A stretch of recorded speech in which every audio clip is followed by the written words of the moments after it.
till now in the chapter we have seen that chemical energy converts to electrical energy, but now we are going to learn a second part of this chapter, that is conversion of electrical energy to chemical energy. For that we are going to see how electrolytic cell works. This is the second part where the electrolysis process comes in. Electrolysis का मतलब होता है electricity and breaking, lysis का मतलब होता है breaking. Electricity की वजह से अगर आप किसी को ब्रेक कर सकते हो, that means you can break bond between hydrogen and oxygen in H2O, that is electrolytic process. तो इलेक्ट्रोलाइटिक प्रोसेस के लिए इलेक्ट्रोलिसिस हमें पढ़ना पड़ेगा, which is understandable by the electrical energy converts into chemical energy. Here we have a cell called as electrolytic cell. You have seen this cell in previous standards or lower standards, we can say in 10th standard it is also we have learned that. First we are going seeing that structure of electrolytic cell. First is the bucket.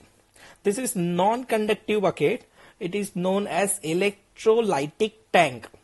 Electrolytic tank के अंदर there are two electrodes. One of it is anode and second one is cathode. In the electrolytic cell, this is something different from the Daniell cell or galvanic cell. Electrolytic cell के अंदर हम लोग याद रखेंगे एक चीज, PAO, पाव. पाव का मतलब होता है पॉजिटिव एनोड ऑक्सीडेशन.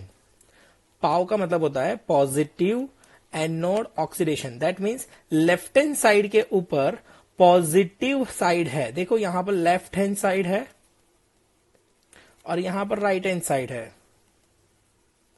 तो लेफ्ट हैंड साइड के ऊपर अगर पॉजिटिव है, ये कंपलसरी नहीं है. अगर मैंने इलेक्ट्रोड्स चेंज कर दिए, मतलब दैट इज बैटरी हमने चेंज कर दी यहां पर, तो यहां पर लेफ्ट राइट का कंसेप्ट निकल जाता है. ठीक है, हम दो चीजें याद रखेंगे, PAO and NCR, positive anode oxidation, negative cathode reduction. NCR का मतलब होता है नेगेटिव कैथोड रिडक्शन और PAO का मतलब होता है पॉजिटिव एनोड ऑक्सीडेशन. चलो पॉजिटिव साइड पे देखेंगे, ऑक्सीडेशन हो रहा है. दैट मीन्स यहां से अगर बैटरी के अगर प्लस चार्ज है तो वो एनोड की साइड जा रहा है और वहां पर वो चार्ज ज्वाइन कनेक्ट करेगा plus plus plus plus plus plus उसकी सरफेस के ऊपर आ जाएंगे. ठीक है, अगर यहां पर हम लोग देखेंगे नेगेटिव कैथोड के ऊपर, तो minus minus minus minus charge उसकी सरफेस के ऊपर माइनस चार्ज आ जाएंगे. अब इसके अंदर टैंक के अंदर फिल किया जाता है इलेक्ट्रोलाइट. What is electrolyte? तो लिक्विड फॉर्म के अंदर आपको, या फिर कोई भी इलेक्ट्रोलाइट के डिफरेंट फॉर्म्स हो सकता है. एक्चुअली मेजरली टू फॉर्म्स में इलेक्ट्रोलाइट फिल किया जाता है. एक होता है मोल्टन और दूसरा होता है aqueous form. Aqueous form that means water के अंदर डिसॉल्व करके जो हम लोग बनाते हैं, दैट इज एक्वस फॉर्म. तो मोल्टन स्टेट के अंदर अगर आपके पास इलेक्ट्रोलाइट है या फिर एक्वस फॉर्म में इलेक्ट्रोलाइट है, तो उसके अंदर आपको वो इलेक्ट्रोलाइट लेना है जिसको आपको ब्रेक करना है. That is basically something like strong acid हो सकता है, स्ट्रॉन्ग बेस हो सकता है, स्ट्रॉन्ग सॉल्ट हो सकता है. ये तीनों में से कुछ भी हो सकता है. ये है हमारे इलेक्ट्रोलाइट्स. ठीक है, इलेक्ट्रोलाइट कौन से होने चाहिए? या तो स्ट्रॉन्ग एसिड होना चाहिए, या तो स्ट्रॉन्ग बेस होना चाहिए, स्ट्रॉन्ग सॉल्ट होना चाहिए. अब स्ट्रॉन्ग सॉल्ट क्या होता है? जो स्ट्रॉन्ग एसिड या स्ट्रॉन्ग बेस से बनते हो, या तो दोनों से बनते हो, या तो दोनों में से कोई एक स्ट्रॉन्ग होना चाहिए. जैसे स्ट्रॉन्ग एसिड के एग्जांपल्स हम लोग अगर देखें तो HCl is a strong acid. ठीक है, उसके अगर हम लोग बेस भी ले रहे तो NaOH is a strong base, और उसके अंदर से जो सॉल्ट बन रहा है दैट इज NaCl. ये है strong salt. NaCl is a strong salt. तो ये स्ट्रॉन्ग सॉल्ट को मिला के आप जो भी बना रहे हो वो है इलेक्ट्रोलाइट. अब इलेक्ट्रोलाइट जैसे ही आप अंदर डालोगे और यहां से आपने इलेक्ट्रिसिटी स्टार्ट कर दी, इलेक्ट्रिकल एनर्जी हमें प्रोवाइड करनी है टू गेट केमिकल एनर्जी. तो जैसे ही हम लोग प्रोवाइड कर रहे हैं, जैसे ही हम लोग इलेक्ट्रिसिटी उसको प्रोवाइड करेंगे, उसके आयंस डिसमेंटल हो जाएंगे. ठीक है, जैसे अगर आपने NaCl डाला है उसके अंदर, तो Na प्लस NCl माइनस वहां से निकल जाएगा. तो जो पॉजिटिव आयन है, ठीक है, तो वो पॉजिटिव आयन जाएगा नेगेटिव की ओर, और नेगेटिव कौन है? कैथोड. ठीक है, नेगेटिव कैथोड रिडक्शन. तो जिसका रिडक्शन होने वाला है वो नेगेटिव साइड जो है ठीक है, तो वो जाएगा किसके ऊपर, कैथोड के ऊपर, जो पॉजिटिव साइड है। जैसे Na प्लस आयन होगा, वो Na प्लस आयन कहां पर जाएगा, कैथोड के ऊपर। अगर नेगेटिव पार्ट है, ठीक है, दैट इज Cl माइनस, तो Cl माइनस कहां पर अट्रैक्ट होगा, एनोड के ऊपर, क्योंकि वहां पर चार्ज कौन सा है, पॉजिटिव चार्ज है। ठीक है, तो प्रोसेस हम लोग देखते हैं, जो कैट आयन होता है वो C प्लस आयन ले लेते हैं, हम एज्यूम कर लेते हैं कि उसका C प्लस आयन है, तो वो कहां पर जाएगा, कैथोड के ऊपर जाएगा। तो कैथोड के ऊपर क्या रिएक्शन होने वाली है, तो कैथोड के ऊपर जो इलेक्ट्रॉन आए हुए हैं, ठीक है, कैथोड के ऊपर जो इलेक्ट्रॉन आए हुए हैं वो गेट करेगा, C प्लस आयन जो है वो कैथोड के ऊपर इलेक्ट्रॉन गेट करेगा एंड डिस्चार्ज हो जाएगा, और क्या बना देगा, C0। एन आयन के ऊपर क्या प्रोसेस हो रही है, दैट मीन्स एनोड के हिसाब से कौन सी प्रोसेस हो रही है, तो एन आयन के ऊपर हमारे पास ऑलरेडी है A माइनस आयन, एज्यूम कर लेते, this is A minus at anode.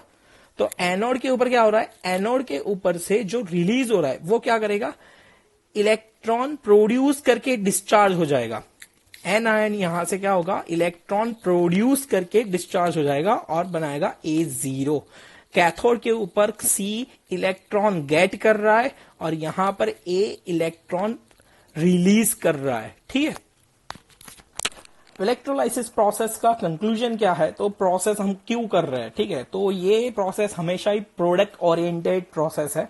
Product oriented process का मतलब है द टाइप ऑफ प्रोडक्ट पहले देखा जाता है। ठीक है, तो इसमें दो एस्पेक्ट्स हो सकते हैं, एक होता है qualitative aspect and second one is quantitative aspect.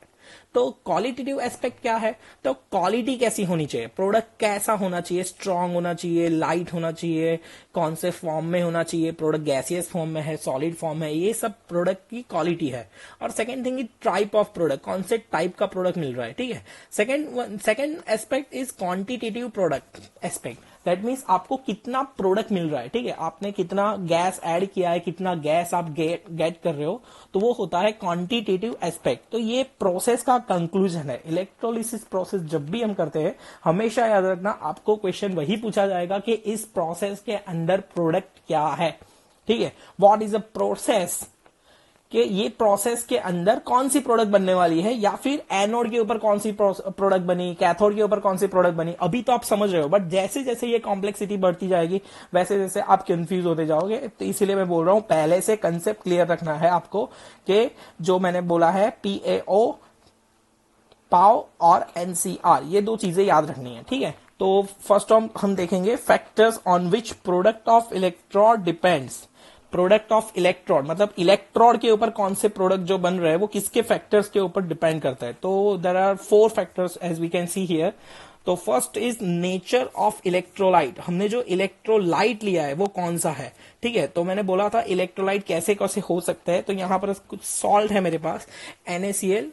तो Na जो है वो किससे बनता है, सोडियम OH, NaOH का जो आयन है वो है Na, तो ये स्ट्रॉन्ग सॉल्ट हो जाता है। फिर MgBr2, तो ये भी एक स्ट्रॉन्ग सॉल्ट है। AlCl3 और KCl, ये सब सॉल्ट के एग्जांपल है, कुछ इसके अंदर सबके सब स्ट्रॉन्ग सॉल्ट है।